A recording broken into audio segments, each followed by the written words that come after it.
Warning! This video contains spoilers for the Splatoon 3 campaign mode Return of the MAMMALIANS. If you haven't yet played it, and wish not to be spoiled, I highly recommend that you click off this video and not watch it until you've seen the full game. If you're okay with spoilers, or have gone through the story already, then let's get started. Mr. Grizz. He's a bear. Yeah. From his debut in Splatoon 2, he's been one of the most mysterious characters in the entire series. His role in Splatoon 2 was very little, with him being the shady manager behind operations at Grizzco Industries, which is the company behind the game's Salmon Run mode. However, the development of his character has caused the rapid growth in lore surrounding him and his business. With Splatoon 3 having been out for over a year at this point, I figured it was time I took my strangely extensive knowledge of Mr. Grizz and actually put it to use. Welcome to the evolution of Mr. Grizz.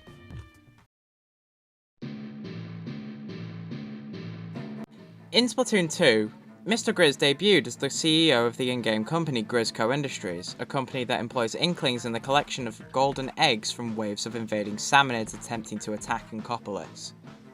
Salmonids are a species of salmon that attack Inkling infrastructure every 70-ish years as the tide lowers.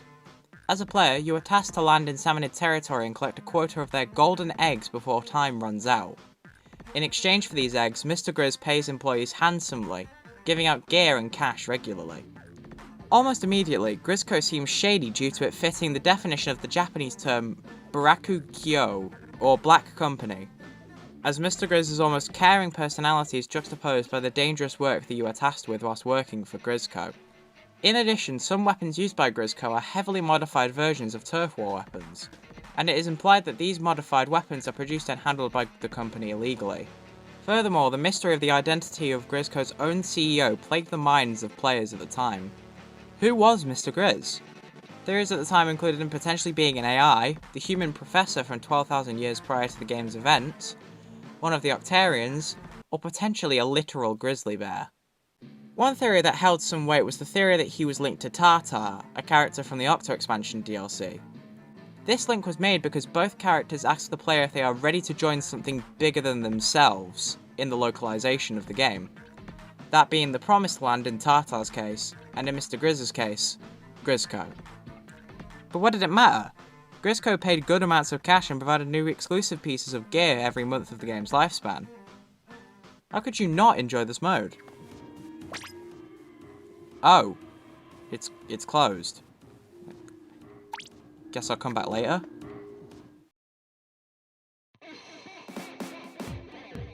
In Splatoon 3, Grizzco Industries makes a return, with a completely new centre of operations located in Splatsville. Between the games, the company had received major upgrades in technology, with improved work suits and helicopters for transportation instead of boats. In addition, the waves of salmonids have become increasingly more violent and destructive in the gap between the two games. More boss salmonids turned up, with the addition of the odd king salmonid appearing every few matches. However, a large-scale event would begin to happen every few months in Splatsville that Mr. Grizz would be solely responsible for keeping people safe from. Big Run. A Big Run is a near-apocalyptic event in which salmonids invade Splatsville, taking control of one of the maps usually used in turf war battles by the Inklings. Mr. Grizz would alert Splatsville of these events, giving information on how to stay safe, and call any and all Grizzco employees to help push the salmonids back to their territory. Big Runs are heavily feared by most characters. As a Big Run alert is broadcast by Deep Cut during their Anarchy Splatcasts, Shiver, Fry, and Big Man all express a genuine sense of fear as they read it out. In Mr. Grizz's case, he is aware of the emergency at hand and has to stop himself from labelling people returning from Grizzco shifts as survivors when introducing the workers to the phenomenon that is Big Run. This further reinforces Mr. Grizz's caring personality, showing that he would do anything to protect Splatsville from the salmonids. However, their shady practices remained between Splatoon 2 and Splatoon 3, which further begged the question: what did Grizzco, and by extension Mr. Grizz, need with the golden eggs? It was unclear to players, even as the purposes of golden eggs were explained further. One property of golden eggs is that it can be used as an energy source, which could potentially be why Grizzco gathers them. However, it is said that the great Zapfish of Inkopolis can power all of Inkopolis, which discredits the idea of Mr. Grizz gathering golden eggs to use as a power source. However, there was no way Mr. Grizz wasn't doing something nefarious with them. After all, why would you possibly need to gather thousands of salmon eggs?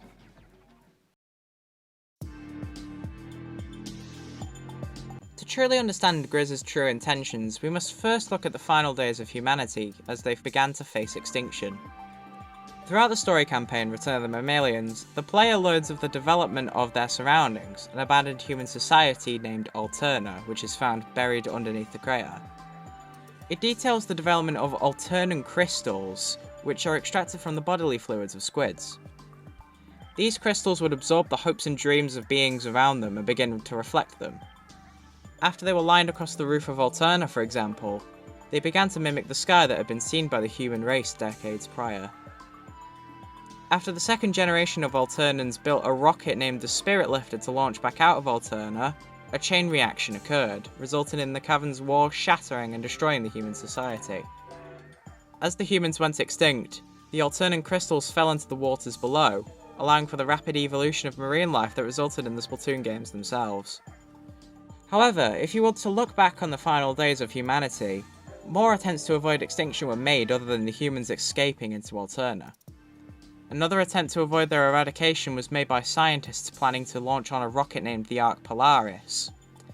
This ship contained many animals for preservation, quite like Noah's Ark from the Bible. The ship launched into space and made it all the way to the edge of the solar system before its systems were damaged, presumably in the Oort cloud. Due to being unable to perform an emergency landing, the ship drifted in space for over 10,000 years before returning to the Earth's surface. In the crash of the Polaris, all creatures on board were killed with the exception of one, a grizzly bear, referred to at that point as Bear Number 3. He was a highly experimental subject, having retained consciousness for the 12,000 years, sleeping yet dreaming. As he awoke, he realised that he had returned to Earth, but it wasn't the world he once knew. By this point, marine life had evolved far enough to slowly leave Alterna and establish a world on the surface. Furthermore, there were no more mammals to be seen on the Earth, leaving Bear Number 3 to realise he was the only member of his kind left. The story of this bear is absolutely gut-wrenching. Imagine what it would be like if you awoke 12,000 years in the future to find that all of humanity and any creature that vaguely resembled them had all perished in the time you had slept. I feel like it would cause severe mental issues on you, the last remaining survivor of that cataclysm, and the same may go for Bear Number 3.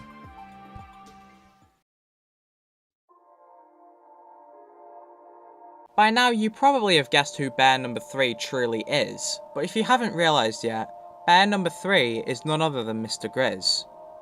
After repairing some of the navigational equipment in the Polaris, he eventually locates the ruins of Alterna. Some Alternan crystals remained from the incident with the Spirit Lifter, which were discovered by Mr. Grizz. He chose to then begin the restoration of Alterna in an effort to research the crystals.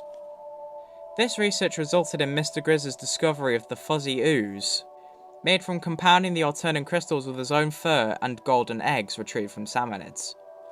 This new substance had a shocking side effect, the ability to transform any being into a mammal. He almost immediately realised that using this fuzzy ooze, he could, quote-unquote, restore Earth to a mammalian paradise. However, unlike his own fur and the Alternan crystals, he didn't have a high stock of golden eggs to mass-produce the fuzzy ooze effectively. Golden eggs are only collectible from defeating the boss salmonids that usually reside in salmonid territory. To ensure that he received as many golden eggs as possible, Mr. Grizz founds Grizzco Industries and opens up offices in Inkopolis and Splatsville to begin hiring unsuspecting inklings and octolings to collect these golden eggs for him. This would become the aforementioned Salmon Run mode available in both Splatoon 2 and Splatoon 3. With the production of fuzzy ooze reaching new heights due to the sudden popularity of working for Grizzco and Inkling Society, Mr. Grizz began loading the fuzzy ooze, which had been covering Alterna at this point, into the Spirit Lifter to prepare for launch. His plan would soon be set into motion. However, at the point that Mr. Grizz began preparing to launch out of Alterna to cover the Earth in fuzzy ooze, the new Squidbeak Splatoon arrives in Alterna as the player, known as Agent 3, falls through the crater and into the ruined human society below it. Agent 3 happens to hold one way of deterring the fuzzy ooze, a small fry sidekick. This little small fry has the ability to eat up the fuzzy ooze at a cost of some power eggs. which results in the cleaning of Alterna. After some fights with a couple of familiar-looking bandits, you collect 3 pieces of treasure that the captain of the Squidbeak uses to clear away a large chunk of fuzzy ooze coating the launch area of the Spirit Lifter. This is all done in an effort to try and find and rescue Craig Cuttlefish, the former captain of the Squidbeak and grandfather of Agents 1 and 2. As you reach the top of the launch bay and approach the rocket, Mr. Grizz reveals that Cuttlefish's brain is useful to his plan in some way, likely because of his vast knowledge of Inkling affairs, such as the Great Turf War, a conflict that occurred over 100 years prior between the Inklings and Octarians. Moments later, Cuttlefish's dried out body is seen laying on the platform ahead, before Mr. Grizz comes out to greet the Squidbeak. We begin to see Grizz's dedication to his plan, as he outright refuses to reverse what he has done to Cuttlefish despite Agent 1's protests.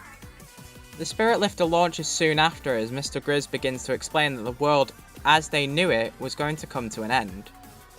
At first, all hope seems lost with the agents, the rocket can't be reached, and Cuttlefish is now just a dried out floating squid being. This makes sense in game, I promise.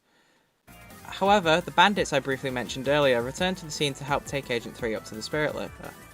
These bandits are in fact Deep Cut, who usually host the news sections that play when you start up Splatoon 3. Each member of Deep Cut combines their abilities to provide a path up to the Spirit Lifter. Fry's eels form a pathway upwards, Big Man gives Agent 3 a spacesuit to breathe in orbit, and Shiver offers her pet, Master Mega, as a ride to travel to the rocket. Agent 3 uses these to reach Mr. Grizz in orbit. Once on the rocket, Agent 3 immediately encounters Mr. Grizz again. His speech in these sections are very noticeably corporate, implying that Mr. Grizz sees this entire ordeal as another day on the job. For example, he calmly states that he believes Agent 3 had earned a break, before going back on that promise and threatening to break them instead. Further lines that support this corporate speech pattern include, but are not limited to, quote-unquote, "Don't call it Hairmageddon, HR doesn't like it," "You're not clocking out that easily," and a setback, but this is a growth industry. To fend off Mr. Grizz, you have to clear away the fuzzballs on his chest using the same tactic with Small Fry previously used to clear the fuzzy ooze in Alterna. However, this time, it requires the use of the golden eggs that are found strewn across the rocket's surface. Despite Agent 3 wiping the fuzzball on Grizz's chest and pushing him to the opposite end of the rocket, he still doesn't give up. He tells you that it's time to clock out, choosing to destroy the Spirit Lifter, which knocks Agent 3 and Small Fry into the middle of space. Mr. Grizz then proceeds to absorb the remaining fuzzy ooze on board the rocket, growing to a tremendous size. In that moment, DJ Octavio shows up in his mech, now equipped with a large ink vac to suck up the remaining fuzzballs. Agent 3 climbs on board and begins to steer the ink vac while Small Fry enlarges into a huge fry to distract Mr. Grizz. Trust me, this makes a lot more sense in game. I promise you. Still, Mr. Grizz's dedication continues to show, as he pushes towards Earth stood on the wreckage of the Spirit Lifter, planning to quote-unquote deliver the fuzzy ooze himself. After clearing the remaining fuzzballs, Octavio allows for the fuzz to be converted into a large ink laser of sorts, which you then fire at Mr. Grizz, clearing away any last bits of fuzzy ooze from his body. After this battle, a short cutscene plays, showing Mr. Grizz's shriveled body. He recognises the error of his ways, noting that the world can never be as it was, moving forward is the future. If anything, this proves how dedicated he was, as only the complete annihilation of all fuzzy ooze could stop him from trying to follow through with his plans. And with that, the remains of the Spirit Lifter explode in a giant blast of ink, leaving Mr. Grizz to helplessly drift around in the Earth's orbit from that point onwards.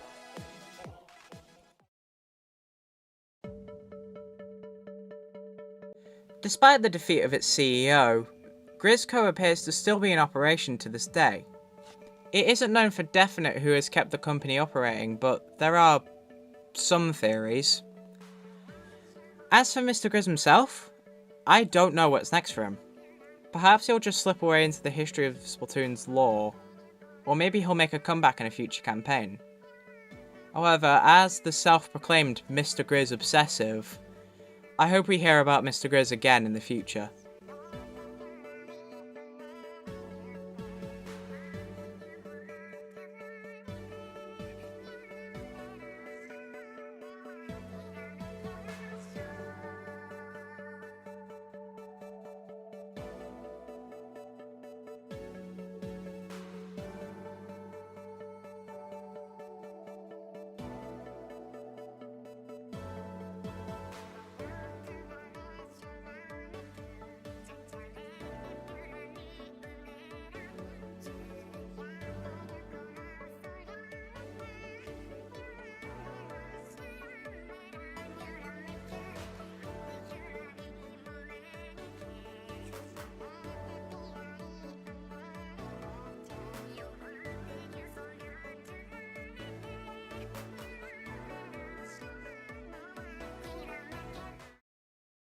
Thank you for watching my long-form analysis video on a depressed genocidal bear.